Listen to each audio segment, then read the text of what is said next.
Welcome back to County Connection. For our final segment of this February episode, we are going to be talking about Summit County's various planning commissions and some vacancies and opportunities for you to get involved. And here to tell us all about it is Don Reimer, our planning director at Summit County. Welcome, Don. Thanks for having me.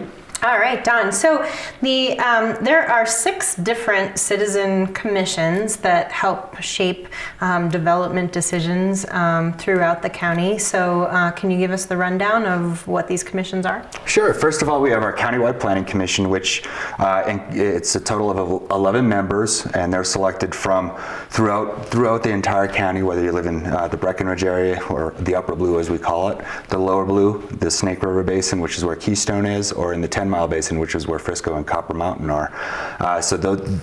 That group does a lot of overall policy decision, overarching things that apply to a good chunk of the county, as well as looking at development code changes. Then we have a planning commission for each of the 4 basins. So we have the Upper Blue, the Lower Blue, the Snake, and the 10 Mile Basins. So those are 7 members each with 2 alternates. So we do have a total of 9 positions for each of those. Okay. And then finally, we do have a Board of Adjustment as well, which is a group of 5 members and 2 alternates, and they mostly hear requests for variances from various development code regulations. Okay, and there are several vacancies that are coming up right around the corner. Correct. Because the terms end for lots of these folks when? March 31st. Okay. So each of the planning commissions are set up where a portion, about approximately a third of those terms expire every March 31st. So they're 3-year terms. Okay. So every year we have some vacancies, and frequently a lot of our members will choose to go on and continue and reapply, but oftentimes we do have some vacancies created because people move out of town or change jobs or get busy in other aspects of life and can't continue. So there's always opportunities. Okay, great. And tell us a little bit about for folks, if they were to apply and be appointed to one of these commissions, what types of decisions could a person expect? What types of issues would come before them on, say, one of the basin planning commissions? So the basin planning commissions, I think, at least from my perspective, are some of the most interactive because they deal with day-to-day development applications. So let's say if you're in the Snake River Basin, you would work a lot with development going on at Keystone. There's actually a fair amount of work that's going on in the Keystone area now with various housing applications and other proposals. So you'll work a lot with that. In the Upper Blue Planning Commission, it's similar. It's Breckenridge, or the Breckenridge ski area.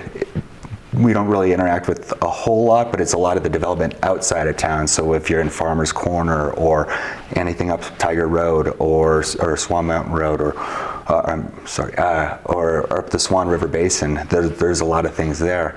Lower Blue, we do a little bit less, but we do a lot more rural-based things in the Lower Blue because that's where a lot of the development is in some of the more rural areas. And then the 10 Mile Basin does a lot with Copper Mountain, but coming up they will also be working with us a lot on the Lake Hill development as that goes forward. Right, which is a proposed workforce housing site just outside Frisco. That's correct. Right. Okay. And then, so the Basin Planning Commissions, they're really looking at development proposals.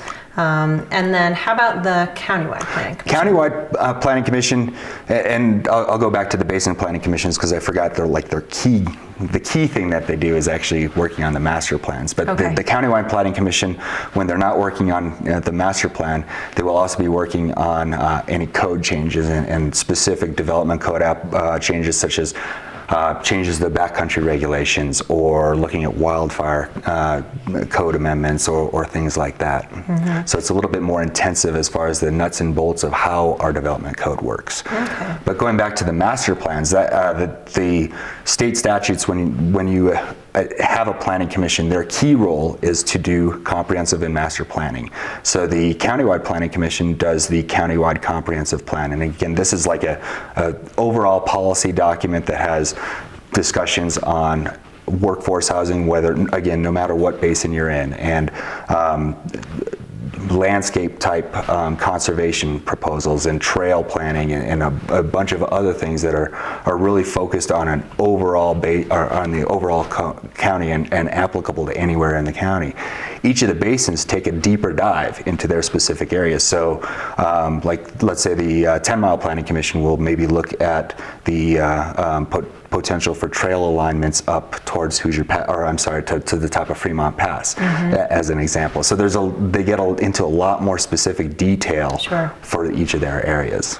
So I think it's really exciting work because much of it is very forward-looking, and as a member of any one of these commissions, you're really helping to kind of set the vision for our community and what the landscape looks like and how development happens.